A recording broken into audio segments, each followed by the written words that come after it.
Hello दोस्तों, CBSE update educator में आपका स्वागत है। चैनल पर नए हैं तो चैनल को सब्सक्राइब कर लें, बेल आइकन दबा लें, जिससे आने वाला हर नोटिफिकेशन आपको मिलता रहे और हर जानकारी आप तक पहुंच सके। वीडियो को एक बार लाइक कर दें, शेयर कर दें, कमेंट कर दें और वीडियो को अंत तक अवश्य देखें। प्लीज़ चैनल को एक बार सब्सक्राइब कर दें, वीडियो कमेंट कर दें, लाइक कर दें, शेयर कर दें। हम आपके लिए लेकर आते हैं साइंस विषय की 20 क्वेश्चन की ऑब्जेक्ट टेस्ट सीरीज, जिसमें से ऑल कॉम्पिटिशन में सवाल पूछे जाते हैं। ये सीरीज हम आपके लिए डेली लेकर के आते हैं, जो चैप्टर वाइज सिस्टम वाइज होती है, ऑथेंटिक होती है। आज हम आपके लिए लेकर आए हैं चैप्टर का नाम है खाद्य संसाधनों में सुधार, चैप्टर नंबर 15। देखेंगे, इसमें पहला प्रश्न है, एक सूक्ष्म पोषक तत्व है। ऑप्शन ए जस्ता, बी फास्फोरस, सी नाइट्रोजन और डी पोटेशियम। तो एक सूक्ष्म पोषक तत्व कौन सा है? ऑप्शन ए सही होगा, यानी जस्ता, बिल्कुल सही। अगला प्रश्न है, निम्न में कौन सूक्ष्म पोषक तत्व नहीं है? यानी सूक्ष्म माइक्रोन्यूट्रिएंट नहीं है, ठीक है ना। सूक्ष्म पोषक तत्व, option A iron, option B copper, option C manganese, option D sulphur. तो इसका सही आंसर होगा ऑप्शन डी, यानी सल्फर जो है सूक्ष्म पोषक तत्व नहीं है। अगला है, एक बृहद पोषक तत्व है। एक बृहद पोषक तत्व है। Option A chlorine, option B molybdenum, option C boron, option D calcium. तो इसका सही आंसर होगा ऑप्शन बी मोलिब्डेनम, ठीक है ना, एमओ। अगला है, निम्नलिखित में से कौन खरीफ की फसल है? ऑप्शन ए चना, ऑप्शन बी धान, ऑप्शन सी सरसों, ऑप्शन डी गेहूँ। तो इसमें खरीफ की फसल कौन सी होगी? देखो, चना सरसों गेहूँ एक ही रबी की फसल है, तो कौन सी हो जाएगी? धान का। ऑप्शन बी सही होगा, ऑप्शन बी यानी धान जो है खरीफ की फसल है। अगला प्रश्न है, निम्न में से कौन रबी की फसल है? ऑप्शन ए धान, ऑप्शन बी गेहूँ, ऑप्शन सी मक्का, ऑप्शन डी अरहर।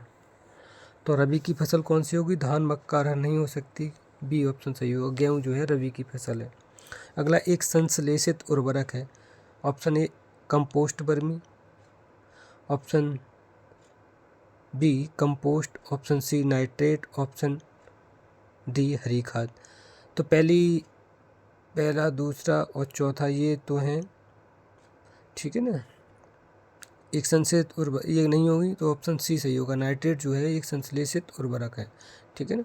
अगला है, कंपोस्ट में नाइट्रोजन की प्रतिशतता हो सकती है, यानी कंपोस्ट खाद बनाई जाए तो इसमें नाइट्रोजन की प्रतिशतता कितनी होती है? Option A 0.5%, option B 1.0%, option C 1.4%, option D 0.15%। तो इसका सही आंसर होगा, उसमें जो नाइट्रोजन की प्रतिशतता होगी वो होगी 0.5%, बिल्कुल सही। अगला है, दलहन फसलों से कौन सा प्रमुख पोषक तत्व प्राप्त होता है? यानी दलहन वाले दाल, जो फसलें दाल देती हैं उनमें कौन सा पोषक तत्व मिलता है? Option A protein, B carbohydrate, C वसा, ऑप्शन डी लवण खनिज। तो ये सब आपको पता होगा, ठीक है। इसका ऑप्शन होगा प्रोटीन, ए सही होगा। अगला प्रश्न है, एक ही खेत में विभिन्न फसलों को पूर्व नियोजित अनुक्रम में उगाने की विधि को क्या कहते हैं? एक ही खेत में विभिन्न फसलों को पूर्व नियोजित अनुक्रम में उगाने की विधि को क्या कहते हैं? ऑप्शन ए मिश्रित फसलें, ऑप्शन बी फसल चक्र, ऑप्शन सी अंतरा फसलीकरण, ऑप्शन डी इनमें से कोई नहीं। तो ये सही आंसर होगा फसल चक्र, यानी एक ही खेत में विभिन्न फसलों को पहले से डिसाइड करके एक सीक्वेंस में उगाने की विधि क्या कहलाती है? फसल चक्र कहलाती है ना। जैसे रबी की फसल, मान लीजिए गेहूँ, पहले गेहूँ बोया, गेहूँ के बाद मान लीजिए आपने मक्का कर दिया, मक्का के बाद धान कर दिया, तो ये कैसा होता है? एक अनुक्रम होता है, ये फसल चक्र होता है। फिर सिस्टम में चेंज कर दिया, है ना। अगला, दो अथवा दो से अधिक फसलों को मिश्रित कतार पैटर्न में उगाने की विधि को क्या कहती है? ठीक है ना, दो या दो से अधिक फसलों को मिश्रित निश्चित कतार में, है ना।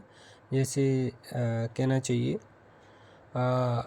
मक्का में लोग धान बो देते हैं और आलू के बीज की कुड़ी में सौंफ लगा देते हैं, धनिया लगा देते हैं। तो ये चीज़ें ये वाली उगाने की विधि क्या कहलाती है? मिश्रित फसल, बी फसल चक्र, सी अंतरा फसलीकरण, डी इनमें से कोई नहीं। तो इसका सही आंसर होगा ऑप्शन सी, अंतरा फसलीकरण कहलाता है ये, ठीक है ना। अगला है कार्बोहाइड्रेट प्रधान फसल है, मतलब किस में कार्बोहाइड्रेट ज़्यादा पाया जाता है, ऐसे समझ लीजिए।